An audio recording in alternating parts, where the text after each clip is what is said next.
Hello guys, तो कैसे हैं आप। जैसे कि आपको पता है कि डीसी भाई साहब एक नई सीरीज लेके आए हैं जिसका नाम है दी सैंडमैन, यानी रेत वाला आदमी। तो एक्चुअली वो सैंडमैन नहीं है, वो ड्रीम है, दी ड्रीम, अनंत जीवी यानी एंडलेस थिंग है जिसको ड्रीम कहते हैं। इसके अलावा भी कई एंडलेस चीज़ें हैं, उनकी हम बात कर लेते हैं बाद में। जो चीज़ मुझे इस सीरीज में बहुत ज़्यादा पसंद आई है और जो डीसी ने जो कुछ नया करने की कोशिश की है, यानी बहुत ज़्यादा आपको ये चीज़ें नज़र नहीं आती। जो भी आप सीरीज देखेंगे ना, ये दो तीन चीज़ें मिसिंग होती हैं। सबसे पहली चीज़ है कोइंसिडेंस, यानी हमें सीरीज में या मूवीज में दिखाया जाता है कि हर चीज़ वेल प्लान्ड होती है, हर चीज़ के पीछे प्लानिंग होती है और वो सारा कुछ।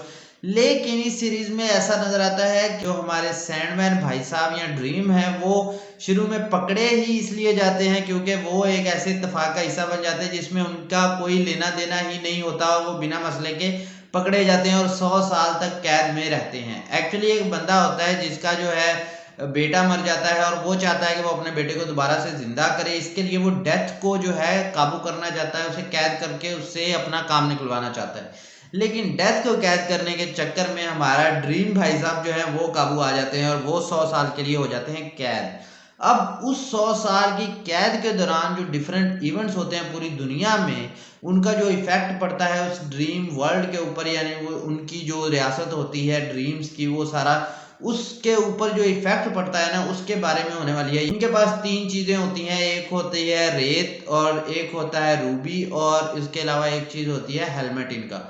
तो वो तीनों चीजें जो है, पहले आप देखते हैं कि जब सीरीज स्टार्ट होती है ना, तभी भाई साहब पकड़े जाते हैं और ये तीनों चीजें इनसे जो है वो छीन लेते हैं। जब वो 100 साल के अरसे के बाद वहां से निकलते हैं कैद से, फिर वो उन तीनों चीजों को ढूंढना शुरू करते हैं और वो तीनों चीजें एंड पे उनको मिल जाती हैं।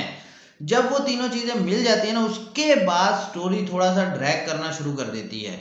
यानी बिल्कुल ऐसा मुझे लग रहा था कि ये शायद ड्रैग कर रही है, लेकिन वहां पे मुझे नजर आया कि डीसी ने एक और नया पॉइंट आपको दिखाने की कोशिश की है कि हमेशा जो जिंदगी है वो हैपनिंग नहीं हो सकती, मतलब कुछ ना कुछ होता ही रहे। हम देखते हैं कि मूवीज में या सीरीज में हर नए दिन कोई ना कोई नया पंगा, नई चीज, कुछ ना कुछ नया हो रहा होता है, यानी बहुत ज्यादा हैपनिंग है लाइफ। लेकिन रियलिटी में ऐसा नहीं होता। इंसान के जो है लाइफ में ऐसे दिन आते हैं जब इसके पास करने को कुछ भी नहीं होता, तो वो बोर होके अकेला बैठा होता है, मेरी तरह बैठ के वीडियो बना रहा होता है।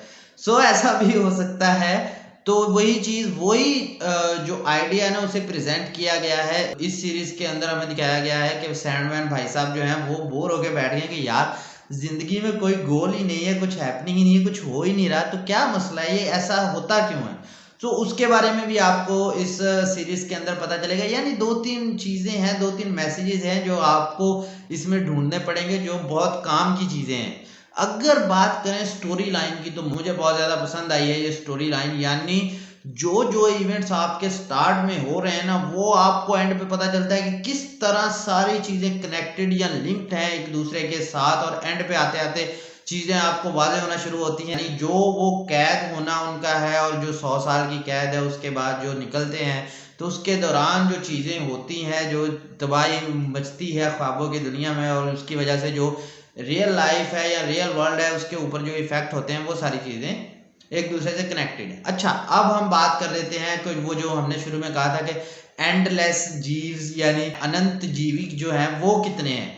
वो एक तो हमारी डेथ है, ठीक है, फिर ड्रीम आ जाते हैं, फिर डिस्पेयर है, फिर हमारे पास डेस्टिनी है और उसके बाद है डिजायर। इस सीरीज के अंदर हमारे जो डिजायर और डिस्पेयर हैं, ये दोनों हैं बहनें जुड़वा, और ये बहुत खिलाफ है ड्रीम और डेथ और डेस्टिनी के। और डेस्टिनी जो भाई साहब हैं, ये बहन जी हैं, वो इस पूरी सीरीज में आपको नजर ही नहीं आएंगे, यानी उनको छुपा के रखा गया, वो शायद अगले सीजन में आपको नजर आ जाएं।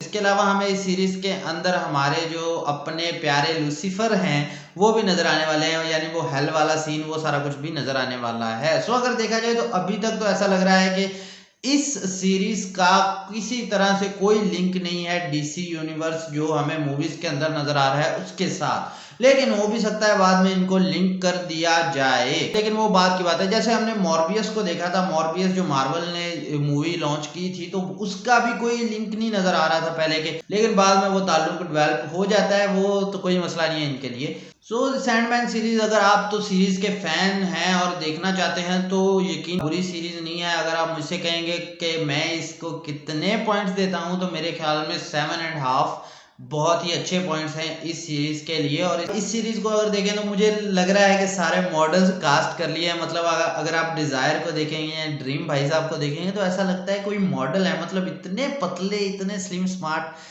सो ये जो मतलब मेरी अपनी थॉट्स हैं, मैंने मतलब पहले उन्हें कभी किसी मूवी में या सीरीज में, मैंने शायद मैं इतनी सीरीज देखता भी नहीं हूँ तो इस वजह से भी कभी नहीं देखा होगा, लेकिन अगर आपने देखा है तो जरूर कमेंट करके बताइएगा कि ये एक्टर्स ही हैं, ये मॉडल्स नहीं है। यहाँ पे करते हैं इस वीडियो का एंड, दें भाई को इजाजत और सब्सक्राइब कर दिया करें, और मिलते हैं अगली वीडियो में, तब तक के लिए फिर ओका।